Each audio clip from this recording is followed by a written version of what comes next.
Greetings, my name is John Fia. I chair the history department here at Messiah College and teach American history. You are watching our weekly virtual office hours. I have the founding fathers with me here, Pez dispensers. George Washington's Pez dispenser is also here, but we've replaced him with a bobblehead. Hopefully one day we'll get all 5 of them as bobbleheads, and then we can rotate back and forth between the bobbleheads and the Pez dispensers each week. Our producer, Abby Blakeney, as usual, behind the camera. She's been doing a great job producing these episodes this year. We are in our spring 2016 series, and we're continuing our series from the fall of 2015 on the role of Christianity in the American founding, or the question in the title of my book, Was America Founded as a Christian Nation? The book's coming out in the fall with Westminster John Knox Press, I should say a second edition of the book.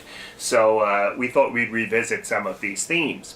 Last week we talked about the role of the Bible in the coming of the American Revolution.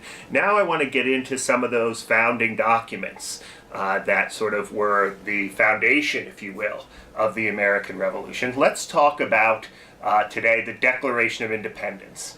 We'll call this episode God and the Declaration of Independence. Now, before we dive into the God references, if you will, in the Declaration of Independence, I think it's important to remember what the Declaration of Independence actually was.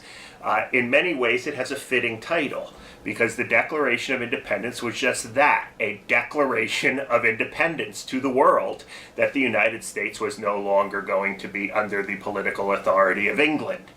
Thus, it is in many ways a foreign policy document.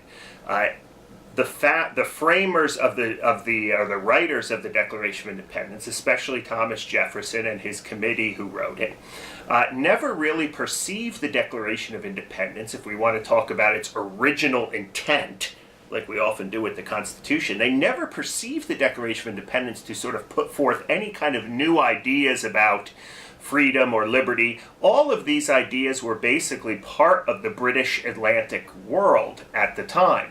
So I love this quote. I have this quote in the book here, and I think we'll put it up on the screen too for you to read, but let me read it to you. This is Thomas Jefferson's letter to Virginia, his fellow Virginian Henry Lee. He writes this in 1825. And this is what he says about the Declaration of Independence. Jefferson says, "When forced, therefore, to resort to arms for redress, an appeal to the tribunal of the world was deemed proper for our jurisdiction. This was the object of the Declaration of Independence, not to find out new principles or new arguments, never before thought of, but to place before mankind the common sense of the subject, in terms so plain and firm as to command their assent, and to justify ourselves in the independent stand we are compelled to take." Now, since then, of course, the Declaration of Independence has been used as a sort of source for American political philosophy and rights, and there was inalienable rights, and where those rights came from, and so forth. But all these things are not uniquely American. They would have been very much, again, part of British political thought. Having said that, though, there are 4 references in the Declaration of Independence to God, although God is never sort of mentioned specifically, the word God, the name God. There are references to some kind of a creator God. So, for example, very early in the Declaration of Independence, Jefferson talks about nature's God. This was a common way of understanding the God of nature, if you will, that God has revealed himself in nature. God is the author of, or the creator of nature, and is associated with has created the world and the environment and the trees and the plant life and the oceans and all of nature in that regard. It's a very vague reference to God, even by 18th century standards, and it certainly does not imply some type of a Christian God who died for the sins of the world or incarnated himself in the form of a man. Also early on in the first paragraph, you have this reference to the Creator. Jefferson firmly believed that this God was a creator. He created us with inalienable rights, life, liberty, and the pursuit of happiness. So now we know a little bit more about this God of Jefferson's and the Declaration of Independence.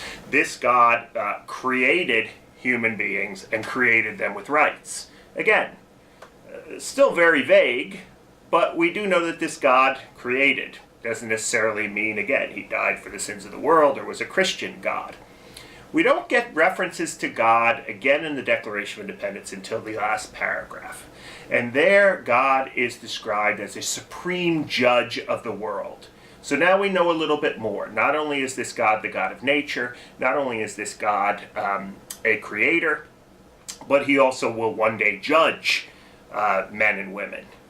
And then finally, there's a reference to divine providence, which now suggests that this God is not just some distant God who perhaps, like the deists, created the world and pulled away and will judge people based on their morality at the end, but also this God in some providential way intervenes into the affairs of men.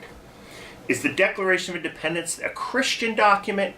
I would say no, because it does not show the full revelation of God through Jesus Christ, as many Christians, all Christians, believe. On the other hand, I would say it is very much a theistic document. It believes in the existence of a God, and it believes that that God somehow intervenes or can intervene at times or always into the lives of human beings. So hopefully that's helpful. Again, thinking about how to interpret those references to God in the Declaration of Independence, especially in light of our current presidential election. You hear this all the time, these references to the fact that the United States is founded on sort of Christian principles because of the reference of God in the Declaration of Independence. I would just say be careful before you make that jump. Certainly the Declaration of Independence is a theistic document, but I would stop short of calling it a Christian document. Maybe next week we'll pick up with some thoughts on the United States Constitution. So we'll see you then.